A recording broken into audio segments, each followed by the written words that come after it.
আসসালামু আলাইকুম, আমি ফৌজিয়া আহমেদ বিনতি, কাজ করছি কাইটে বিহেভিয়ার থেরাপিস্ট হিসেবে। বর্তমানে বিশেষ চাহিদা সম্পন্ন শিশুদের জন্য এবিএ থেরাপি একটি ইফেক্টিভ থেরাপি, কিন্তু অনেক প্যারেন্টসই জানেন না এবিএ থেরাপি কী। আমি আজকে চেষ্টা করব এবিএ সম্পর্কে আপনাদেরকে একটি ধারণা দেওয়ার। এবিএ, যার full form applied behaviour analysis.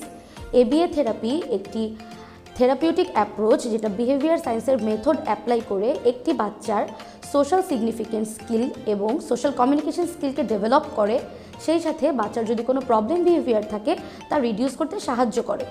এখন আসি এবিএ থেরাপি আমাদের কখন প্রয়োজন।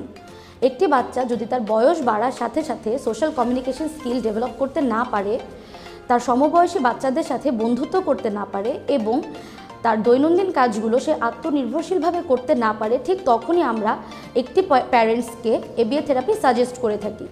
এবিএ থেরাপিতে প্রতিটা বাচ্চার ইউনিকনেস, বাচ্চার স্ট্রেংথ এবং বাচ্চার উইকনেসকে আইডেন্টিফাই করে বাচ্চাদের জন্য আলাদা ইন্ডিভিজুয়াল এডুকেশনাল প্ল্যান তৈরি করা হয়, যাকে আমরা সংক্ষেপে আইইপি বলে থাকি।